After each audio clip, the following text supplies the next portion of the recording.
Shalom, selamat pagi semuanya. Puji Tuhan, kita bersyukur ini pelajaran yang terakhir. Dan saya percaya dari bab 1 sampai hari ini kita telah menerima sesuatu hal yang baru. Amin. Dan untuk itu mari kita mempraktekkan apa yang sudah kita terima lewat kebenaran firman Tuhan. Saya percaya kita sudah memiliki otoritas yang Tuhan sudah berikan dalam setiap pribadi lepas pribadi. Bapak Ibu, mari kita berdoa.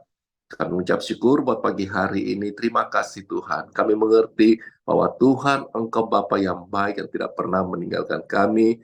Tuhan, kerinduan Tuhan adalah untuk memberkati, bahkan Tuhan mau selalu menjawab setiap doa kami. Dan bersyukur kami punya kuasa yang Tuhan sudah berikan dalam kehidupan kami. Terima kasih Bapa, kami serahkan semua ke dalam tangan Tuhan. Dan kami percaya Roh Kudus yang akan menuntun setiap kami. Hikmat Tuhan mengalir buat kami pribadi lepas pribadi. Karena kebenaran firman-Mu yang akan terus memerdekakan kami. Terpujilah nama Tuhan Yesus Kristus. Kami mengucap syukur. Haleluya. Amin. Puji Tuhan, Bapak Ibu Saudara. Hari ini dalam buku yang kita sudah belajar sama-sama, berdoa dengan cara yang lebih baik. Saya percaya ini pelajaran yang terakhir dan kita menerima sesuatu hal yang baru dalam setiap pribadi lepas pribadi. Nah, banyak pelajaran yang kita sudah terima dari bab 1 sampai hari ini bab 20 sampai 21. Banyak hal yang kita sudah terima ya.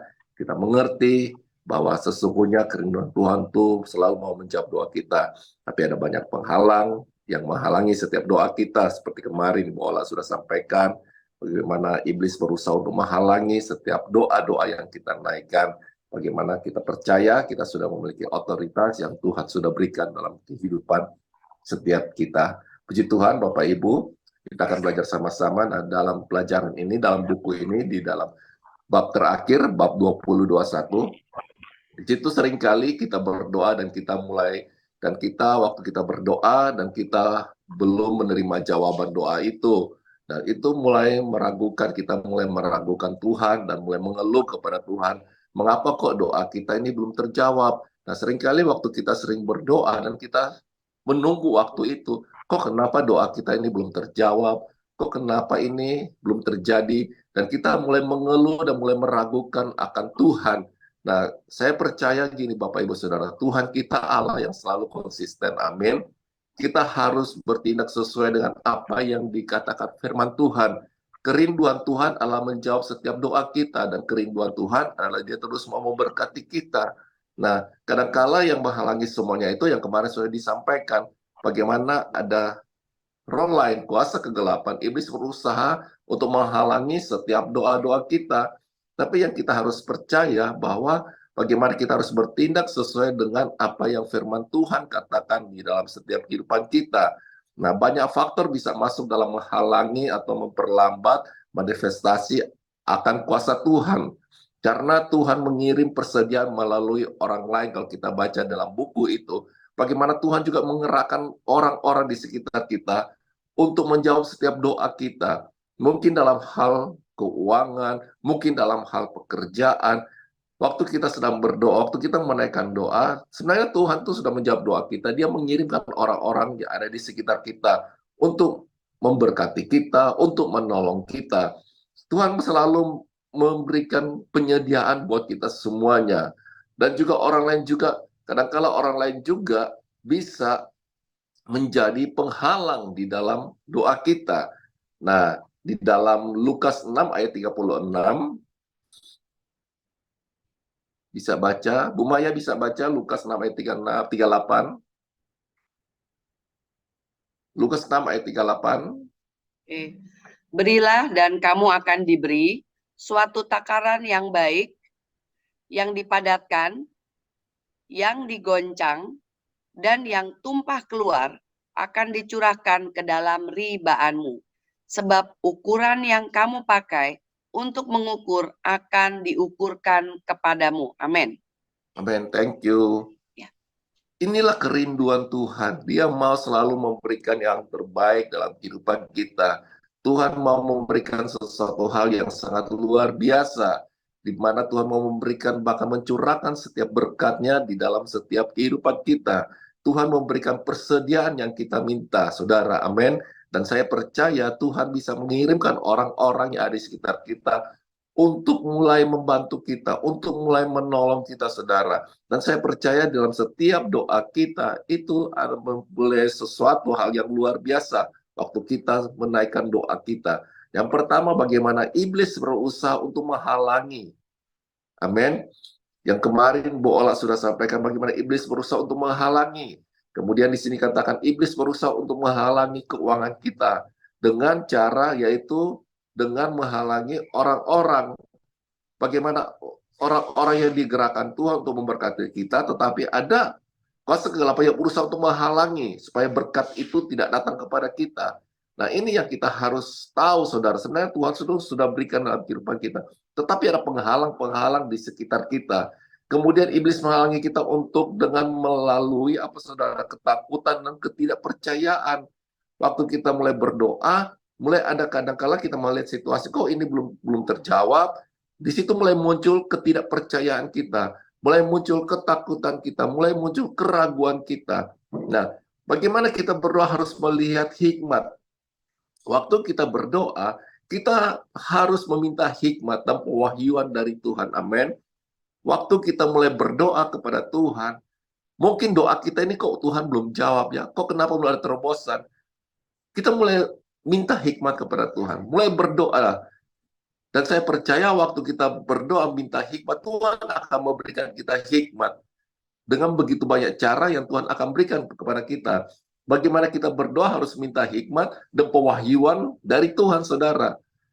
Nah, ini sangat perlu dalam setiap yang kita harus lakukan, dalam setiap hal kita mulai berdoa, kok kenapa belum ada terobosan, kenapa doa saya belum terjawab.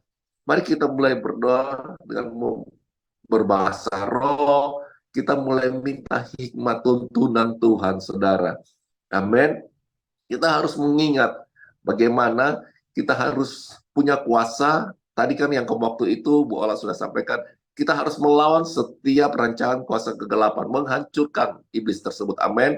Sehingga waktu kita menaikkan doa kita, itu tidak terhalang. Bagaimana iblis berusaha untuk menghalangi doa kita, bagaimana iblis berusaha untuk menahan setiap berkat Tuhan di dalam kehidupan kita, saudara. Nah, kemarin sudah dibahas di dalam perjanjian lama bagaimana Daniel, ya. Kalau kita lihat di sini Daniel waktu zaman perjanjian baru dalam kisah Daniel, Daniel itu tidak memiliki otoritas atas setan, saudara. Ya. Jadi ia tidak bisa menghardik roh jahat yang disebut pemimpin kerajaan Persia, saudara. Dalam perjanjian lama, Daniel tidak memiliki otoritas atas setan, saudara. Jadi ia tidak bisa menghardik roh jahat yang disebut pemimpin kerajaan Persia. Nah, di dalam Daniel 10 ayat 13, di situ juga dikatakan, pemimpin kerajaan orang Persia berdiri 21 hari lamanya menantang aku. Tetapi kemudian Mikael, salah seorang dari pemimpin-pemimpin terkemuka, datang menolong aku. Dan aku meninggalkan dia di sana berhadapan dengan raja-raja orang Persia. Nah, meskipun Daniel sudah mengetahui bahwa masalah antara pasal 9 dan pasal 10 di situ adalah roh jahat. Ia tidak mampu berbuat apapun mengenai hal-hal ini, saudara. Nah, raja-raja orang Persia digambarkan sebagai roh jahat. Bagaimana Daniel menghadapi semuanya itu. Nah, kita saudara sebagai orang percaya dalam perjanjian baru, saya percaya bahwa kita memiliki otoritas atas iblis. Amin. Kita memiliki kuasa yang Tuhan sudah berikan dalam setiap kehidupan kita. Otoritas, kuasa yang ada di dalam kehidupan kita, saudara. Di dalam Lukas 9 ayat 11, bisa baca? Bang Patar bisa baca Lukas 9 ayat 11.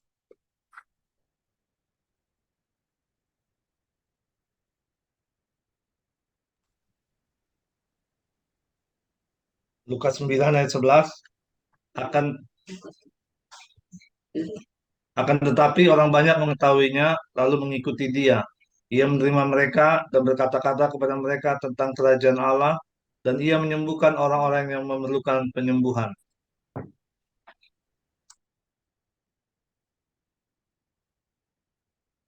Lukas 9 ayat 11, ya, ya benar ya. Itu.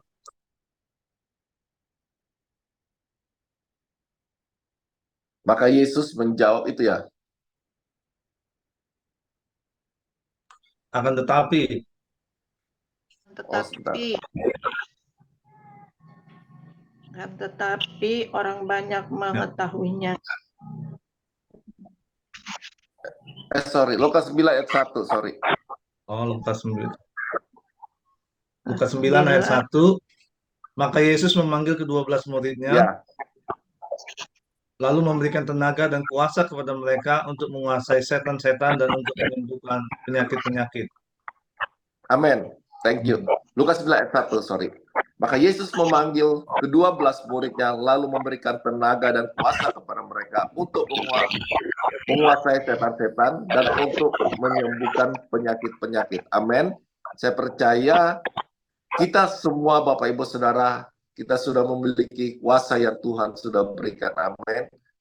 Untuk menguasai, mengalahkan segala tipu muslihat iblis, segala setan-setan, dan untuk menyembuhkan penyakit-penyakit.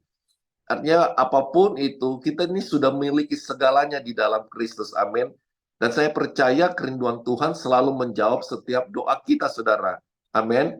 Dan kita harus mengerti prinsip ini. Pada saat kita mengerti prinsip ini bahwa kuasa otoritas Tuhan sudah berikan kepada kita akan tahu ketika jawaban kita tertunda manifestasinya, saudara. Mungkin kita tahu waktu kita sedang berdoa, mungkin kok sesuatu ini belum terjadi, kenapa ini belum terjadi, saudara. Kita sudah mengerti kebenaran itu, saudara. Atau mungkin juga yang menghalangi doa kita adalah kurang percaya kita, saudara. Ya, iman kita mulai goyah. Atau yang menghalanginya adalah iblis berusaha untuk menghalangi doa kita. Atau kedua-duanya, kurang kepercayaan kita, iman kita yang goyah, atau iblis yang menghalanginya, saudara. Nah, kita harus mengerti ini, saudara. Bagaimana kita sangat penting waktu berdoa, kita selalu harus minta hikmat dari Tuhan. Kenapa ini kok belum terjadi? Terobosan, kenapa ini belum terjadi? Kenapa doa kita ini belum terjawab, saudara? Kita mulai minta hikmat. Waktu kita berdoa dengan hikmat, dan saya percaya Tuhan akan memberikan petunjuk itu kepada kita. Amin. Dan saya percaya apapun yang kita doakan, pasti Tuhan akan menjawab setiap doa kita. Ya, sebagai orang percaya di dalam Kristus Yesus, ambillah otoritas kita dan perintahkanlah iblis untuk pergi. Amin. Lawan setiap kuasa kegelapan itu yang menghalangi setiap doa kita, saudara. Bagaimana kita harus menggunakan setiap karunia, setiap talenta yang Tuhan sudah berikan kepada kita. Markus 11 ayat 24. Markus 11 ayat 24. Bisa ada yang baca? Ya, saya Pak Robert. Ya, silakan. Markus 11 ayat 24. Karena itu aku berkata kepadamu, apa saja yang kamu minta dan doakan, percayalah bahwa kamu telah menerimanya, maka hal itu akan diberikan kepadamu. Amin. Amin. Percayalah, saudara, bahwa kamu telah menerimanya, maka hal itu akan diberikan kepadamu. Bahwa kita harus percaya, kita tuh sudah menerima semuanya. Karena ini yang saya bilang tadi, Tuhan selalu setia menjawab setiap doa kita. Amin. Ambil otoritas yang Tuhan sudah berikan kepada kita. Perintahkan, lawan untuk segala sesuatu kuasa kegelapan yang menghalangi setiap doa kita, saudara. Bicara langsung pada masalahnya, saudara. Saya percaya waktu, misalnya contoh, sakit, saudara. Sakit kepala. Kita harus berbicara kepada itu, saudara. Rasa nyeri itu, kita nggak usah doa, Tuhan sembuhkan. Tapi kita mulai mengerti apa ini masalahnya. Misalnya yang waktu itu saya pernah bilang, rasa nyeri di kepala, saudara. Kita berdoa di dalam nama Tuhan Yesus, Raja, rasa nyeri di kepala ini aku perintahkan pergi di dalam nama Tuhan Yesus. Itu otoritas yang Tuhan sudah berikan. Rasa nyeri di bagian tanganku, di dalam nama Tuhan Yesus, saya perintahkan pergi di dalam nama Tuhan Yesus. Bilur-bilur Tuhan Yesus yang sudah menyembuhkan aku. Nah, ini yang kita harus mengerti. Ya, dan saya percaya waktu kita bertindak dengan otoritas yang Tuhan sudah berikan, itu banyak hal kuasa itu terjadi dalam kehidupan kita. Saya banyak mengalami, saudara. Ya, saya pernah bilang saya punya masalah di pinggang. Saya pernah ngalamin saraf kejepit. Waktu itu sering nyeri, saudara. Dan saya mulai katakan di dalam nama Tuhan Yesus, rasa nyeri di bagian pinggangku aku perintahkan pergi di dalam nama Tuhan Yesus. Dan itu terus saya perkatakan, saudara. Saya pakai otoritas kuasa yang Tuhan sudah berikan. Dan puji Tuhan, saudara, Nyeri itu hilang, saudara. Nggak sakit lagi. Nggak ada rasa ngilu, nggak rasa apa, saudara. Karena apa? Saya mengerti bahwa Tuhan tuh sudah berikan kesembuhan. Tinggal kita memerintahkan itu, saudara. Kita pakai otoritas itu, saudara. Berbicara langsung kepada masalahnya. Masalahnya apa? Rasa nyeri. Rasa nyeri ini aku perintahkan pergi di dalam nama Tuhan Yesus. Lalu kita mulai bertindak dengan apa? Dengan firman Tuhan. Firman Tuhan berkata oleh bilur-bilur Tuhan Yesus, kamu sudah sembuh. Pergunakan firman Tuhan, ya. Lawan setiap kuasa kegelapan dengan firman Tuhan. Berbicara langsung pada masalahnya, bertindak berdasarkan firman Tuhan, dan lakukan sesuatu, saudara. Bagaimana kuasa Tuhan sudah berikan di dalam setiap kehidupan kita.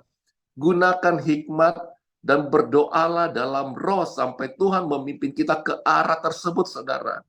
Gunakan hikmat, saudara. Minta hikmat kepada Tuhan. Mulai berdoa dalam roh, saudara. Sampai Tuhan memimpin kita ke arah tersebut, saudara. Apa menjadi masalah itu, saudara? Apa yang menjadi kendalanya itu? Mulai kita berbahasa roh, dan saya percaya roh itu yang akan memberikan kita hikmat, saudara. Lalu waktu kita mendapat hikmat Tuhan, ambil otoritas dan tangani setiap persoalan masalah itu, saudara. Tuhan sudah memberikan kuasa dalam kehidupan kita. Otoritas itu Tuhan sudah berikan kepada kita. Nah, bagaimana kita harus melawan setiap rancangan kuasa kegelapan iblis berusaha untuk menghalangi setiap doa kita, saudara. Amin. Markus 8. Di dalam kisah sini, saudara, Markus 8 ayat 22 sampai 26. Kalau saudara baca firman Tuhan ini, di situ ada bagaimana orang membawa kepada Yesus itu orang buta, saudara. Yesus diperhadapkan di bawah orang buta, dan Tuhan Yesus membawa orang itu, kalau kita baca kisah ini, bagaimana Tuhan Yesus membawa orang ini keluar dari kota tersebut, saudara. Dan Tuhan Yesus berdoa untuk orang buta ini. Nah, saudara, di situ dikatakan gitu bagaimana alasan Tuhan Yesus membawa orang buta ini keluar dari kota adalah karena di situ bicarakan tentang kota Betsaida, ya saudara. Begitu penuh dengan orang-orang ketidakpercayaan. Nah, Yesus menuntun orang membawa kepada Yesus ini orang buta, dan Tuhan Yesus membawa orang ini keluar dari kota Betsaida untuk mendoakan orang ini, saudara. Dan ternyata kota Betsaida ini adalah kota yang penuh dengan orang-orang yang tidak percaya. Nah, Tuhan Yesus berkata, celakalah engkau Korasim, celakalah engkau Betsaida, saudara. Betsaida ya penuh dengan orang-orang yang tidak percaya, saudara. Karena Betsaida adalah salah satu kota yang paling tidak percaya, ya, yang pernah Tuhan Yesus kunjungi, saudara. Nah, Yesus harus menuntun orang ini dan membawa dia menjauh dari ketidakpercayaan orang-orang di kota, saudara. Supaya mujizat itu terjadi, karena di situ orang-orang yang nggak banyak yang tidak percaya. Tuhan Yesus menuntun orang ini keluar, saudara. Saya mau berkata begini, Bapak Ibu Saudara, kita harus perlu doa sepakat, saudara. Kenapa kita harus doa sepakat? Untuk menanyakan, kita tuh di sekolah diajarkan, waktu kita mau berdoa, tanya orang itu, mau sepakat nggak? Apa yang kamu mau, yang perlu, apa yang harus didoakan, saudara? Jadi kita harus sepakat dengan iman orang itu, dan biarlah doa kita terarah, kita harus tanya kepada orang itu, kamu mau didoakan apa? Apa yang menjadi masalahmu? Apa menjadi pergumulanmu, saudara? Jadi kita harus sepakat dengan orang yang percaya. Begitu juga dalam sekeliling kita. Waktu kita sedang menaikkan doa, kita mulai sepakat dengan orang-orang yang percaya. Karena kenapa Tuhan Yesus menuntun orang buta ini keluar dari Betsaida, saudara? Karena di kota itu kota yang tidak percaya, banyak orang yang percayakan kuasa mujizat Tuhan. Nah, yang menghalangi doa-doa kita, kenapa doa kita tidak terjawab? Karena ketidakpercayaan. Mungkin ada orang-orang yang di sekitar kita yang bisa menghalangi. Mungkin kita menyampaikan visi kita kepada orang itu. Kadang-kadang gini, saudara, saya juga baru ngerti. Yang menghalangi visi Tuhan yang Tuhan berikan kepada kita, salah satunya adalah orang-orang di sekitar kita. Yang menghalangi visi Tuhan terjadi dalam kehidupan kita. Kenapa visi kita nggak tercapai? Kenapa ini nggak terjadi? Waktu kita menyampaikan pada orang-orang itu mulai, nggak mungkin kamu begini. Orang-orang itu mulai meragukan kita. Orang itu mulai, membuat kita patah semangat gitu, saudara. Untuk itu setiap apapun yang kita terima, kita harus lihat orang ini dulu. Bisa nggak kita cerita kepada orang ini? Supaya apa? Untuk sehati, untuk mendukung, untuk saling sepakat, saudara. Nah, jadi dalam kehidupan kita, kita perlu ada orang-orang di sekitar kita untuk menuntun kita, supaya doa ini kita bisa sehati, terjawab, saudara. Perlu orang-orang seiman yang memiliki iman yang sama, kepercayaan kita kepada Tuhan, sehingga mengalami satu terobosan, doa kita mengalami satu terobosan yang sangat luar biasa, saudara. Amin. Roma 10 ayat 17, bisa ada yang baca?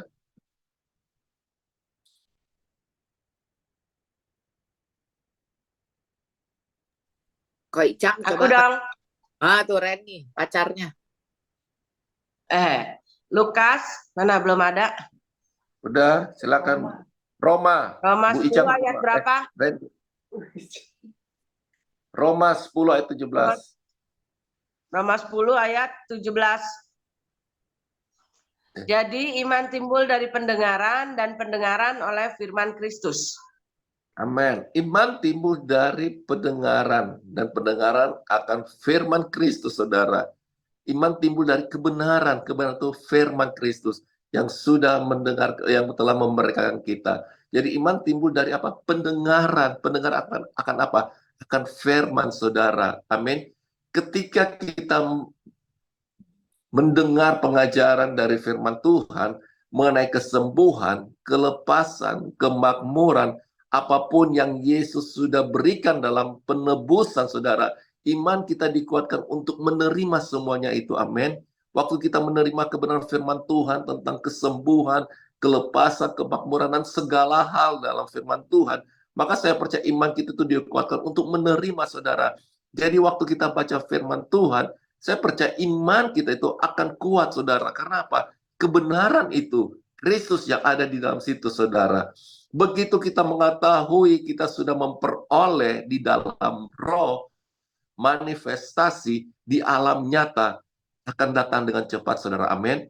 Secara alam roh kita sudah menerima kesembuhan, pelepasan, kemakmuran, apapun itu, saudara. Dan saya percaya itu akan termanifestasi di dalam alam nyata, saudara. Amin. Dengan begitu cepat, saudara. Karena apa? Kita mengerti kebenaran ini, saudara. Jadi iman bekerja oleh pengenalan akan firman Tuhan. Amin. Iman kita bekerja akan pengenalan akan firman Tuhan. Dan Tuhan sudah menyembuhkan semua orang, saudara. Amin. Tuhan, kerinduan Tuhan adalah untuk memberkati kita, saudara. Kenapa kita belum memperoleh berkat? Kenapa kita belum memperoleh sesuatu? Karena ya salah satu adalah karakter kita juga, saudara. Waktu kita baca firman Tuhan, saya percaya firman Tuhan itu akan mengubah setiap karakter kita. Banyak penghalang di dalam setiap doa kita. Misalnya salah satu itu karakter kita juga. Kenapa kita belum menerima semua itu? Karena kita belum siap, atau karakter kita yang gimana ya? Untuk menerima sesuatu kita tuh belum siap, saudara.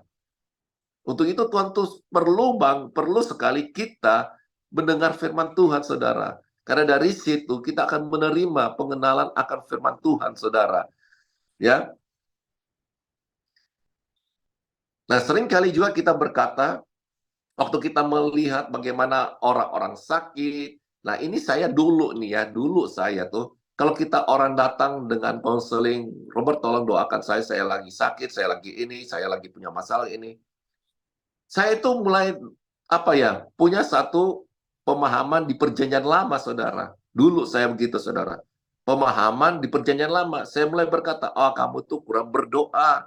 Kamu tuh kurang perpuluhan. Kamu nggak kasih perpuluhan. Atau kenapa kamu sakit? Ya karena kamu, ya mungkin Tuhan izinkan penyakit ini kepada kamu. Supaya iman kamu semakin besar. Nah itu dulu saya sering berkata begitu, saudara. Dulu saya selalu berkata waktu orang minta didoakan, ya udah kamu datang ya, Tuhan sedang memproses kamu, biarlah kamu semakin kuat ya, Tuhan sedang izinkan sesuatu ini buat kamu.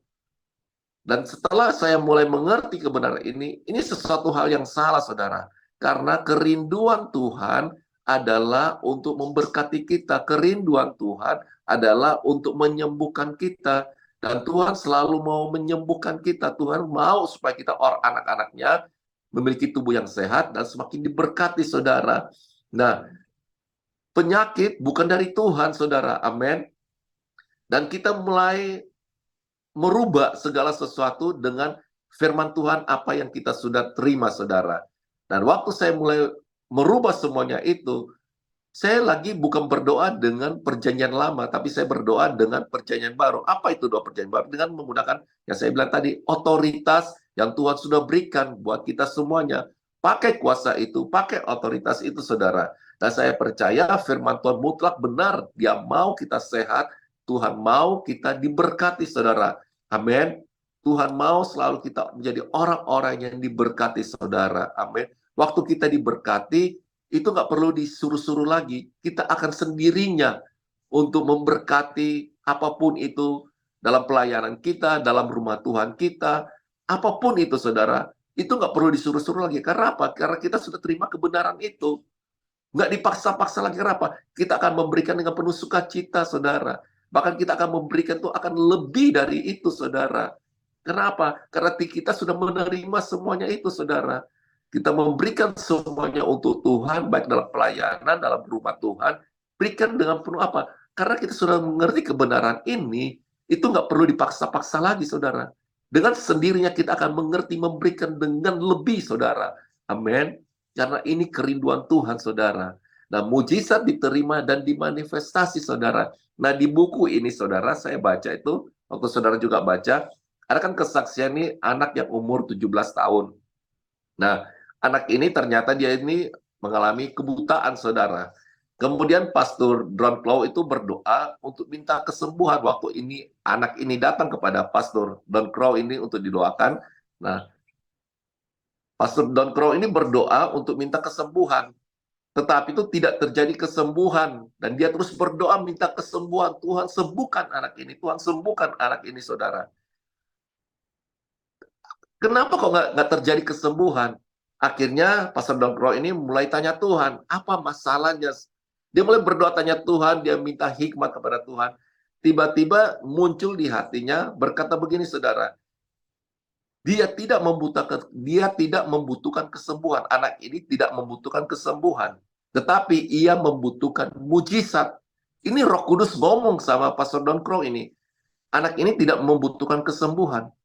Tapi dia membutuhkan mujizat. Roh Kudus berbicara kepada Pastor Don Crow ini.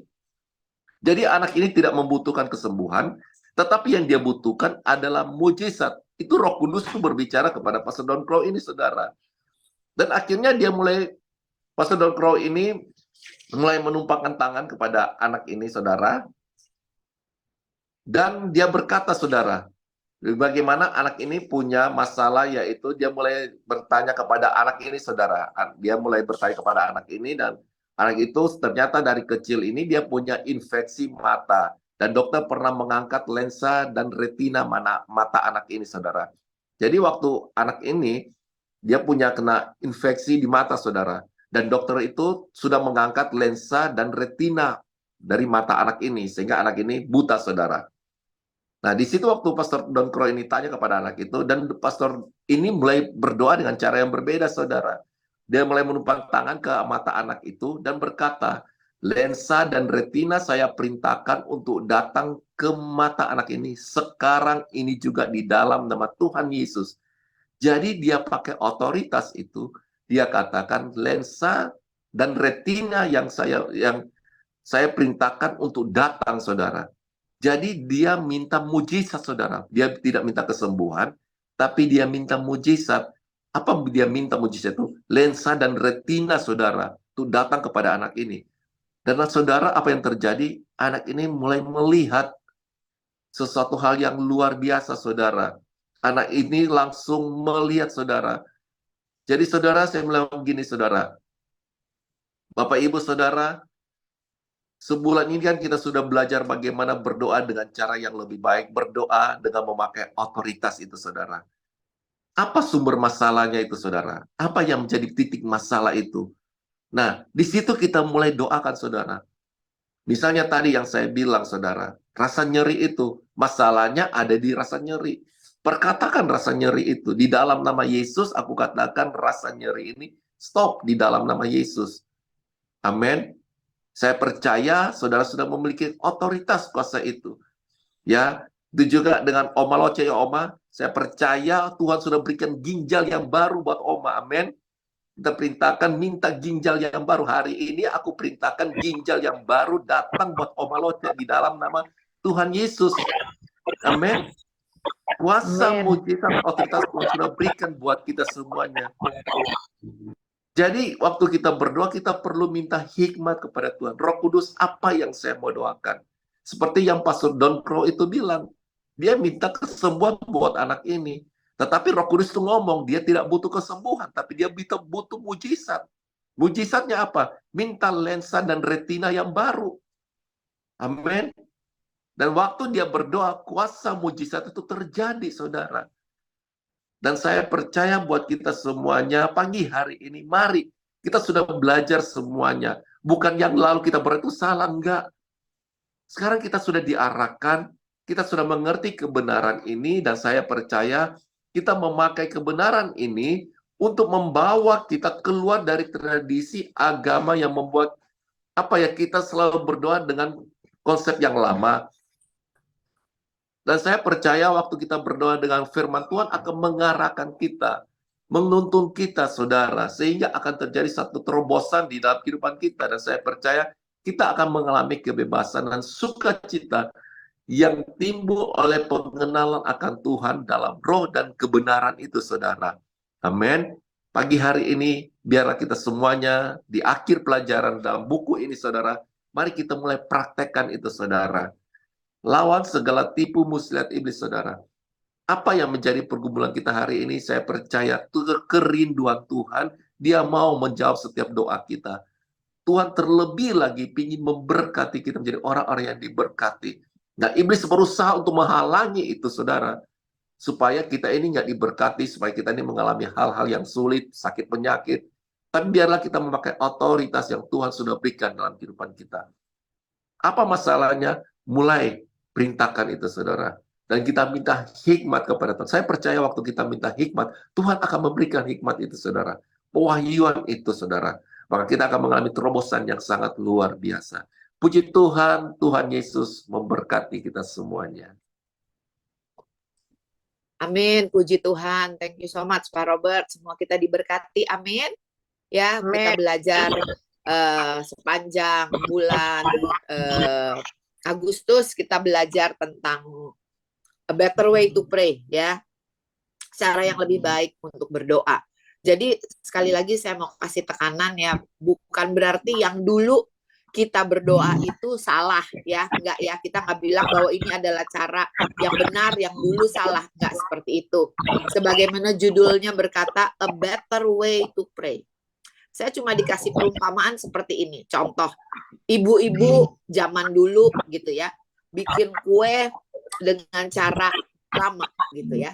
Lalu dengan kemajuan zaman dan segala macam, ada cara yang lebih baik untuk membuat kue itu. Nah, sama dengan berdoa ini, saudara ya, bahwa ada cara yang lebih baik, yang hasilnya lebih baik, yang hasilnya lebih maksimal. Saya nggak bilang bahwa cara yang lama salah, sekali lagi ya, tapi ada cara yang lebih baik. A better way to pray. Kalau kita baca buku itu, penulisnya juga mengatakan ya, dia nggak bilang bahwa yang dulu salah, tetapi dia katakan ada yang lebih baik, yang hasilnya lebih baik. Amin, saudara. Nah, kalau ada yang lebih baik, kenapa kita mau pakai? Kenapa kita nggak mau pakai yang lebih baik itu? Amin. Dan bulan depan kita akan membahas tentang hati, ya, terutama tentang hardness of heart, tentang kekerasan hati. Ternyata kekerasan hati itu penting banget ya untuk kita mengerti. Ini saya spill dikit aja ya. Di sini dikatakan kondisi hati kita ditentukan oleh hal-hal di mana kita memfokuskan perhatian padanya. Tidak peduli apa yang kita ketahui, ya. Tidak peduli mau pintar, mau S1, S2, S3, pengetahuan kita, ya. Tetapi hal yang kita fokuskan atau hal yang kita terus pikirkan itu yang mengendalikan apakah hati kita menjadi keras atau menjadi lembut. Nah, lewat buku ini kita belajar seringkali apa yang menjadi penghalang janji Tuhan itu adalah kekerasan hati kita atau cara berpikir kita, atau lebih tepatnya dari tadi Pak Robert sebutkan ya, ketidakpercayaan kita.